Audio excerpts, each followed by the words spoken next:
Hello guys, tara samahan nyo akong i-explore yung bagong sumisikat ngayon na Play to Earn, which is libre lang. Basta mag-link ka lang sa link below, makaka-receive ka ng NFT na pang-farm mo. So ito yung tinatawag nating Xland. Tara, check natin lahat. So dito sa Xland, no, check natin yung asset niya. Yung asset niya, ito yung mga na-farm dito. Ito yung GGP, saka yung XP, pan-level up natin yan ng mga hero natin. Yung XC, ito yung token na ginagamit nila, which is mako-convert natin sa USDT. Hindi pa natin alam kung magkano yung halaga ng bawat XC, no? Kasi this October pa lang malalaman yan. Saka yung withdrawal nila, ngayon pa lang din nila ilalabas ngayong buwan. So, ano nga ba itsura ng NFT niya?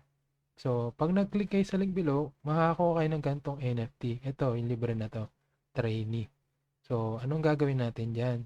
Pagka register nyo, pagkakuha nyo nyan, punta kayo sa mail, NFT, then click nyo yan, yung trainee, tapos upgrade, level up nyo lang ng level up.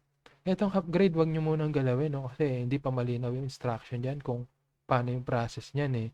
Then, level up nyo lang hanggang maubos yung XP nyo. And then, pag okay na, naka-max na, or kahit hindi pa max, basta nasa nakapag-level na siya, pwede nyo na punta sa dock dito. Dito sa dock, dito tayo magpa-farm.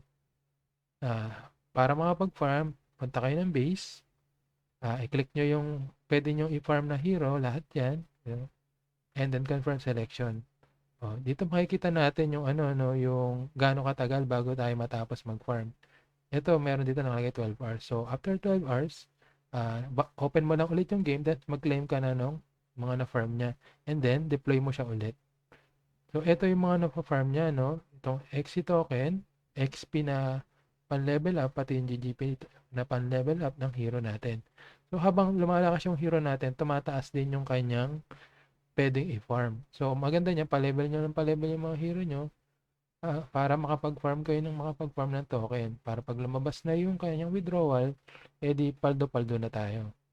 So, ayun lang guys, kung paano mag-download ng game na to. Unang-una, nasa Telegram lang siya, no? So, punta kayo ng Telegram, search nyo tong Xland lang, tapos search nyo tong Xland 1.07 na APK. Ito yung pinaka-latest, no? Yung dati kasi 1.0.4. So, i-click nyo lang yan, i-download nyo, and then magkakaroon na kayo ng app. Tapos pag nakuha nyo na yung app, open nyo lang yung app, and then mag-i-input kayo ng mga info, yung email address and password. So, magsasend siya ng OTP sa nyo, no? Sa email address nyo. If ever na nag-send kayo ng OTP, tapos lumalabas undefined, ang gagawin nyo lang dun guys is spam nyo lang ng spam hanggang mag-send siya ng OTP. Paano ba natin malalaman kung nag-send na ng OTP? So, pag kinlik nyo yung send, tapos lumabas yung countdown na 300 seconds, ibig sabihin nakapag-send na yun. Pero pag undefined yung lumalabas, ibig sabihin nag-error yun, hindi siya nag-send ng OTP nun. So, ano nang gagawin pag nakapag-send na ng OTP? Punta kayo ng Gmail nyo, check nyo sa inbox.